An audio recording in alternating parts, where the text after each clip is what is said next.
I've been reading in this book all about the Vikings, and there was a page which caught my attention. It's this one. It says, dragon ships. The sight of Viking dragon ships on the horizon terrified people all over Europe. They had at least 32 oarsmen and huge sails too. They cut very smoothly through the water. As they came closer, the frightening figures carved on their fronts were coming to view, and it's this figure which actually caught my attention. Now, I thought it'd be a good idea if we actually could make some of those, and it's a dragon head from a Viking dragon ship. Okay, let's go and have a look how we can make this. I'm going to use salt though, so for that I'm going to use half a cup of salt, 1 cup of flour, and half a cup of water. So I'm going to actually mix them all together in a bowl.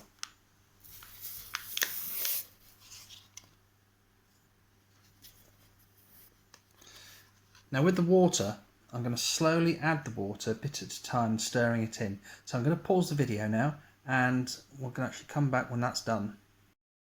Okay, I've now mixed the salt, the flour and the water together, and I've ended up with a dough, and I'm going to actually roll that out now, just like if I was making biscuits, but unfortunately you can't eat this mix.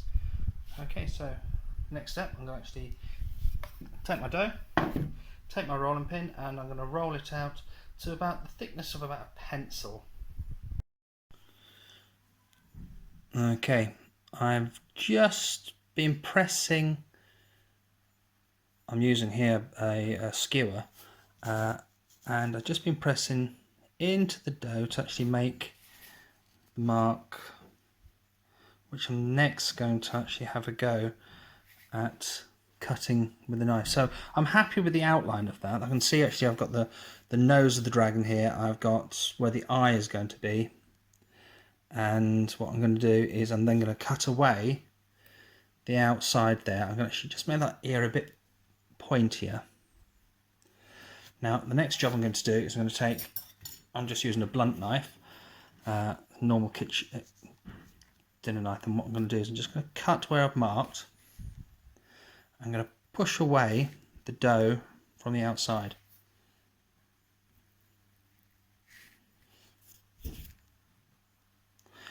And the next thing you're going to see when I've actually paused the video, you'll see me having cut that out. Okay, so I've cut away my excess dough from around the sides. Now what I'm going to get you to do is I'm going to get you to actually put in some of the detail. So I'm going to actually put some of the swirls which are on there. I want to put in an eye, and I want to put some scales on his neck, and I want to actually put in a big nostril. So for that, what I'm going to do is I'm going to actually use tools which I've got in the house. So I've got an old spoon which might give me a nice way to actually indent it. I've got a fork, and I've got a small wooden spoon as well. Right, so I'm going to actually have just experiment. So what I'm going to try and do is actually, first of all, I'm going to try to actually see what it's like if I push each implement in. So I experiment, and I'm going to actually push in here.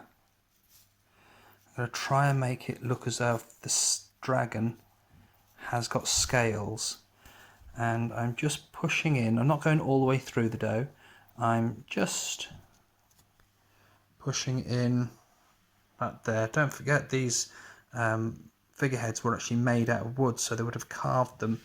So, and now I'm going to actually have a go actually doing the eye. I'm just going to actually push a line around to try and create an eye around his mouth. In the picture it had lines which were carved with a chisel, so I'm just going to try and actually follow the outline of its mouth to try to actually make that impression as if I was doing it with a chisel. And around its head there were lines which led up to its ear. I can actually put lines where his ear is, and I'm just going to make indentations, small indentations, smaller than those on the neck, just to make his skin look ruffled. Okay, but it's up to you how you do it. It's totally up to you. So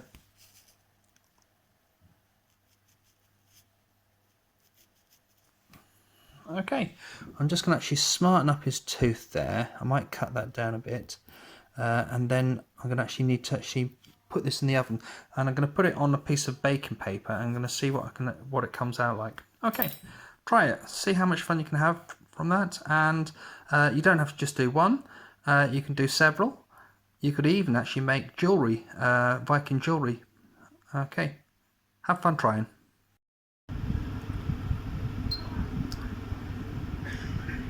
Okay, I've set my oven at 120 degrees, and I'm going to actually cook it for 2 hours, the website suggested. So in 2 hours time, I'm going to actually take the salt dough figures out, and I'm going to actually check to see whether they're actually solid. If they are, I'm going to actually let them cool. Okay, I've got 10 minutes to go before the 2 hours is up, but I'm just going to check to see whether they're solid, because I don't want to burn them. So I'm just going to have a look.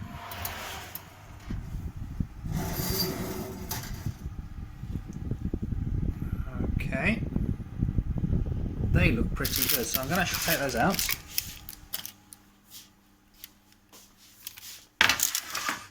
And I'm just tap them with my fingernail, taking care not to burn myself. I'm quite happy with those. I'm going to actually put them onto a cooling tray, and I'm going to let those cool, and they're then ready to decorate. Okay, I hope yours turn out as beautifully decorated as these ones here, and have fun doing it.